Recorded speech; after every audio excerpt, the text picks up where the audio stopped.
Hey y'all, I hope everyone's doing okay.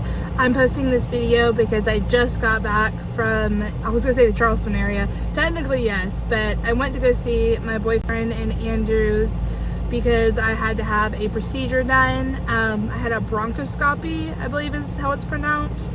And I did that so that doctors could look at my lungs and also get like a biopsy sample of my lungs and see what what is there. If you're new to my channel, sorry to give you all that information. My name is Jenny and this channel is me vlogging about my life and my experiences of starting over, and also my medical journey to get better from whatever all this is. Love all of this. I get chronic infections a lot. I keep a pretty chronic cough, and other symptoms. So this bronchoscopy was, one thing I never want to do is I don't never want to scare anybody about a medical procedure, because if you're going on here searching for a procedure, you're wanting to know what it's like and to get confidence and feel safe about going through it. I am very transparent, so if I do seem negative about some of it, I want you to remember that I would do it again, that I did not feel like it was scary on that level where I wouldn't do it if I needed to do it again. Procedures in general, especially for me, because I have very bad medical anxiety, are not pleasurable. I don't like hospitals. What's a spider? Oh, I don't like bugs. I don't like, that kind of medical environment, and it just goes to show that my body goes under immediate stress, because when I went in the hospital, my heart rate went to 158, I think it was 153, 158, which is very, very high. And for a minute the doctors were looked like they were reconsidering even doing the procedure because they couldn't get my heart rate down. But I did tell them I struggle with anxiety, medical anxiety, and it is normal for my heart rate to be high in those kinds of settings. If you have a bronchoscopy, just know a couple things. One, they're going to give you a medical gown to put on when you get there, that you are going to have an IV. So I don't like needles either. Who loves needles and getting IVs? Raise your hand. But yes, you're gonna get an IV, and they're gonna put a couple of sticker things on your chest, which is going to there's another spider outside. What's with all the bugs today? Ooh. Monitor your heart rate, and they didn't give me any medicine at all until they wheeled me around the corner into the operating room. That is when so the one thing I want to tell you, because this is something that I didn't know they were going to do, and that sounds scary. It wasn't. I don't even remember them using it, but just in case you have medical anxiety, I don't want you to see this and freak out. They use something called a mouth guard, and basically it's a little circle, and around the circle is a cushion, and you bite on it. You just kind of rest your mouth on it. You don't have to bow down, but you rest your mouth, and they have these little straps that go around the side of your head. This is to keep your mouth open, I believe, when you are sedated. And yes, they use that on me, and it kind of took me back because I never had that. Again, it was not scary. It did not choke me. Before they put that in my mouth, they gave me some lidocaine to gargle with, a little cup of lidocaine. So I put it in my mouth. They counted me down from 10 to 1, and when they hit 1, they said swallow it. And so I swallowed it down my throat. I was really, really worried that I was going to lose the sensation that I could breathe, because even though they were giving me lidocaine and medicine to make me feel tired, I didn't want to feel so sedated that I was awake but I couldn't breathe. I think that might have been causing my blood pressure to rise, because it's just a fear. I don't know how to explain that. Again, it's just me overthinking and being really built up in my head. I did not lose the sensation where I couldn't breathe. And though I'm sure it numbed everything out of my throat, it didn't numb me so much that I felt like my throat wasn't connected to my body or something. They put you in something called like twilight, which is in between, I believe, sleep and awake. The couple of I thought that I stayed awake the whole time. That's what I came out of it feeling like. I never remember waking up. And I think that's because I never was completely asleep, but I was so out of it that the only couple parts I remember swishing the lidocaine and swallowing it, and I remember how gross that tasted. I remember them putting the mouth guard in and telling me to lie down. And they were trying to lower my heart rate, so they were having me like blow in this like medication tube and kind of shifting me back and forth to try to see if that would work. I don't think it did. So I remember that part in the beginning of them lowering my heart rate, doing the lidocaine, putting the mouth guard in, and I laid back, and they kind of like made sure I was like at the end of the bed, like I was positioned correctly. And then I could tell they just kind of started to talk to each other and waited for my medication to kick in. And after, I think it was like a couple of minutes, or maybe it was like a minute, one of the doctors looked at the other doctor, and I think they said to give me a little bit more. And they asked if I was doing okay, and I said I was. That's the last I remember of that. I don't remember anything about, so with a bronchoscopy, they put a tube down your throat and into your lungs to look at your lungs and to biopsy like whatever's down there to see if there's like anything causing infection. They also look in your mouth for like sores or anything that doesn't belong. They did not find anything of that with me, I know. But again, I did not see anything or feel anything go down my throat. I didn't visually see it. I don't remember. If I did, I don't remember anything about it. The moment I remember kind of coming, like the next memory I have was I remember coughing. And I coughed like 3 times really hard. And that is when I believe they were taking like the biopsy thing of my lungs.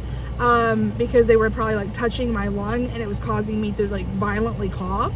But I think they have to do that to be able to get whatever it was. And it was very quick. It was like, I think I coughed 3 really hard times. And then I don't have any really more memory of that. I don't remember them wheeling me back to my room. But I think I was awake by the time I was in the room, because I know that I think the nurse checked on me. I do remember the nurse checking on me, and then she went to get my boyfriend, and he came. So sweet. He did so much for me this weekend. I can't even explain to y'all how thankful that I am for everything that he did. He worked an overnight shift, and then after his overnight shift, we got in the car and we drove. Like, when was my procedure? Like Friday, I think it was. Then we drove to MUSC, which was an hour away from where he lived, and drove there, parked. Parking was hellacious. We could not find anywhere to park. We parked like 5 streets away from the hospital. We walked forever. We had our GPS on the phone and got lost. And it's moments like this where you just really realize the type of relationship you're in. And I remember this very similar situation happening with my ex-boyfriend. Mad as everything. Like, everything was my fault. Like, I had caused this to go the wrong way. You know, it was just, everything was a fight. And in this situation, it was just like, he stayed very calm, and he tried to GPS on his phone, and then I think he got overwhelmed and he kind of got lost, and I had my phone on, so he let me just use my phone and kind of direct us. We did not fight. I mean, it felt a little stressful just because of the fact that we were kind of lost for a minute, but not with like each other. We were just trying to get there. And I think we were both so relieved when we figured out what building it was. If you've ever been to MUSC Hospital, you know what I'm talking about. There's like 20 buildings downtown for MUSC. Nowhere to park. Like, they do have like parking garages, but like, you just have to be there. It was quite an experience. But anyway, we got to the hospital. Also, they will do a pregnancy test, which is just a urine test and a cup before they do the bronchoscopy on you. I knew I was not pregnant because I just knew. But why did you have to do it anyway? It's just a procedure thing. So they took me back there pretty quickly. They quickly hooked me up. I very quickly had an IV, and y'all, within like 20 minutes or so, I was probably 20 to 30 minutes, I was back in the operating room having it done. I think it only takes them like 20 to 30 minutes to do the procedure, and then they wheel you back out and you kind of start to come to. When I started to wake up, I know I'm like all over the place with this story, I'm sorry. When I started to wake up in the in my little, if you want to call it, it wasn't really a room, it was like a bed with a curtain, you know what I mean? But when I started to wake up, I was able to put on my own clothes, I was able to stand up, I was able to walk back to the car. I don't think I was really there that much. Like psychologically, I felt like I was more so than I think I actually was. Because looking back, I'm like, wow, that's almost like a blur. But I know it happened. And you have to love some good lidocaine. And I also found a gift shop on the way out of the hospital, and I did a little jewelry shopping apparently after I had my surgery. I do remember that, because your girl knows a good necklace when she sees one, even if she is like half asleep. So they had these necklaces that were like $7.50. One was a stone, I think they were both stone necklaces, and I ended up getting those, and I think I got 3 pairs of earrings. I didn't really need those, but I got those. So anyway, yes, we will have some new jewelry. I need to look back at what I even got. I guess my boyfriend didn't stop me. He was just like, okay, just went along with it. He's probably like, it's not my card, it's not my money, you know, go ahead. Oh, next time I'll have to be like, you have to give me a budget, especially if I come out of surgery, to not spend everything on my card. But so thankful for his support and his love through that. He stays strong. He never panicked, even seeing the IV in me, even seeing me in a gown and knowing I was going to be wheeled back there. No, he just kissed me and held my hand and was just so loving, so supportive. Drove home after the procedure, was just so strong, and I'm incredibly, you know, thankful for the relationship and for his respect and love for me. Now, like about the gown, they do give you a gown to put on if you have a bronchoscopy. You're not wearing your clothes. I kept my underwear on. I took everything else off, and I just, you know, didn't take out my piercings. I just told him my piercer would have to do that. They don't just like pop out, and they'll grow back really quickly. So I did not remove any of my facial jewelry, but any jewelry I had, like my bracelets, my earrings, anything like that, I did remove.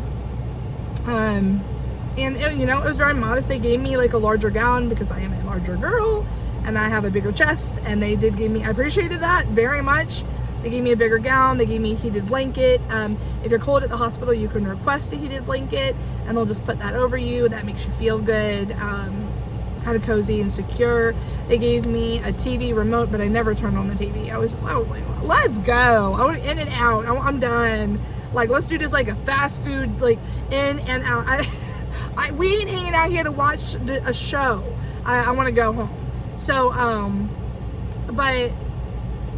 what I was gonna say is the next day I was when I got home I was very groggy. I don't even remember. Honestly, I don't even remember it. I think my boyfriend and I both fell asleep together, and we were just like exhausted. The next day I did notice that I felt nauseous. Not so nauseous that I threw up, but not noticeably like stuff had been moved around. Like, kind of like I felt like I had been punched in the stomach, just like a kind of a sickly feeling, to be honest with you. I was glad I had the day off. I decided not to drive back home to Charleston that day.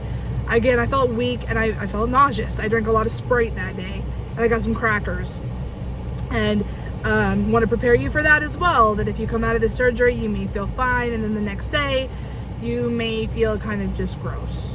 Because they do go into your lungs, and they do take a sample, and maybe your body won't have an effect, that won't matter for you, but for some people that may cause you to just either feel more tired or feel a little bit more ill the next day.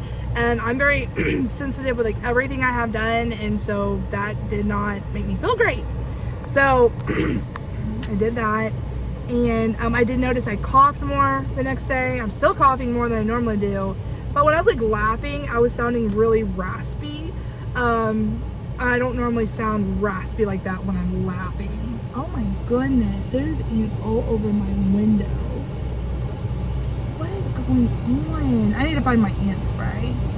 I don't even know what's happening because there's ants everywhere. I just now noticed that. I may be going to Walmart to get ant spray because I was like, where are all these bugs coming from? Oh, they're ants all over the door. Wonderful. So anyway, I'm gonna go inside, unload the car, but I just wanted to give y'all an update and let you know where I was and what I had done, and I will let you know if I hear anything. They said 3 to 4 weeks as far as the